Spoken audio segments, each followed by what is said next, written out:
अस्सलामुअलैकुम। आजकल Pakistan stock exchange पर निशात चुनियन पावर यानी एनसीपीएल और निशात पावर यानी एनपीएल का काफ़ी शोर है। लेकिन इस सारी हाइप के पीछे असल कहानी क्या है? असल में नंबर्स क्या कहते हैं? चलें आज इसी का एक तज्जिया करते हैं। तो सीधा मुद्दे की बात करते हैं।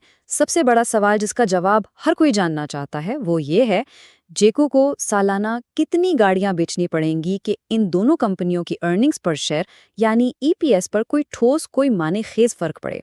यही वो एक सवाल है जिसके गिर्द आज की सारी बात घूमेगी। अच्छा, तो सबसे पहले ये देखते हैं कि ये सारी बहस आखिर शुरू कहाँ से हुई। इन स्टॉक्स के हालिया परफॉर्मेंस पर एक नज़र डालते हैं जिसने तमाम इन्वेस्टर्स की तवज्जो खींच ली है। अगर हम नवंबर 2025 से जनवरी 2026 का दौर देखें तो मार्केट में एक ज़बरदस्त रैली नजर आई।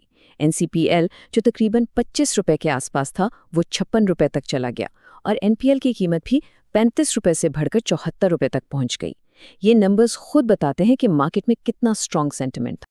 लेकिन यहाँ आकर कहानी थोड़ी दिलचस्प हो जाती है।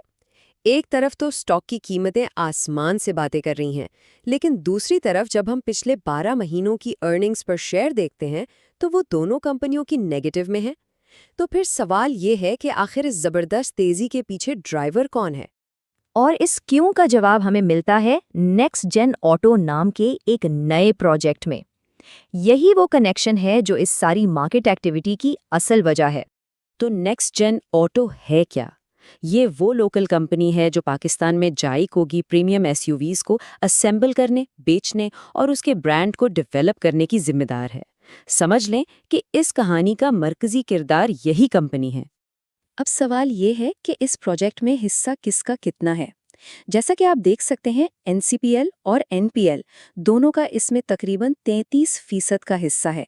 यानी ये दोनों इस नए वेंचर के सबसे बड़े पब्लिकली लिस्टेड स्टेक होल्डर्स हैं। और ये कोई छोटा मोटा प्रोजेक्ट नहीं है। नेक्स्ट जेन ऑटो का कल पेड अप कैपिटल है तकरीबन 6 अरब रुपए। इससे इस मंसूबे की संजीदगी और उसके स्केल का अंदाजा होता है। ठीक है, सब कुछ बहुत अच्छा लग रहा है, लेकिन एक इन्वेस्टर के लिए सबसे बड़ा सवाल ये है कि पैसा कब मिलेगा। यानी बिजनेस शुरू होने से लेकर शेयर होल्डर्स की जेब में कैश आने तक कितना वक्त लगेगा। चलें इस टाइमलाइन को समझते हैं। देखिए, एक बात समझना बहुत ज़रूरी है। किसी गाड़ी का लॉन्च होना, शोर शराबा, ये सब एक मार्केटिंग इवेंट होता है। शेयर होल्डर्स को असल माली फायदा तब होता है जब कंपनी लगातार और मुनाफा बख्श तरीके से काम करे। मैनेजमेंट की तरफ से जो इशारे मिल रहे हैं उनके मुताबिक पहले डिविडेंड की उम्मीद माली साल 2028 या 2029 के आसपास की जा सकती है। इसका सीधा सीधा मतलब ये है कि ये एक लॉन्ग टर्म गेम है और फौरी मुनाफे की उम्मीद रखना शायद ठीक ना हो। चलें अब आते हैं इस पूरे तज्जिए के सबसे अहम हिस्से पर यानी नंबर्स पर। अब हम ये देखेंगे कि नेक्स्ट जेन ऑटो का मुनाफा एनसीपीएल और एनपीएल के शेयर होल्डर्स की ईपीएस में असल में कैसे ट्रांसलेट होता है।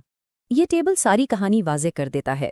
अगर एनसीपीएल या एनपीएल की ईपीएस में सिर्फ 1 रुपए का इजाफा करना है तो नेक्स्ट जेन ऑटो को तकरीबन 1.1 अरब रुपए का नेट प्रॉफिट कमाना होगा। और अगर 3 रुपए का ईपीएस इम्पैक्ट चाहिए तो ये मुनाफा बढ़कर 3.3 अरब रुपए तक पहुंच जाता है।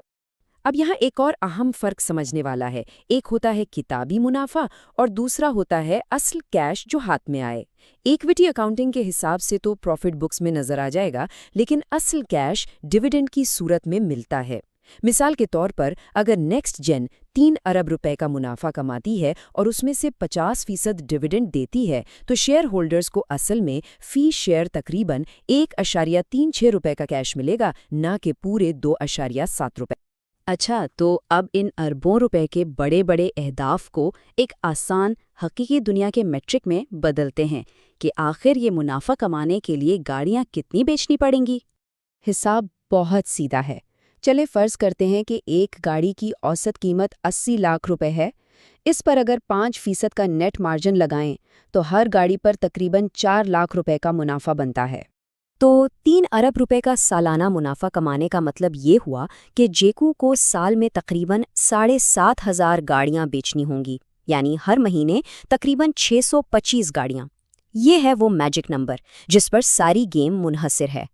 तो अब जबकि हमारे पास ये नंबर्स आ गए हैं, चलें थोड़ा पीछे हटकर देखते हैं कि एक इन्वेस्टर के तौर पर किन चीज़ों पर नज़र रखनी है और इस मंसूबे से जुड़े खतरात क्या हैं। तो अब सबसे बड़ा सवाल ये है, क्या ये हदफ यानी सालाना 7,500 गाड़ियां बेचना पाकिस्तान की इतनी मुसाबकती मार्केट में हकीकत पसंदाना भी है या नहीं?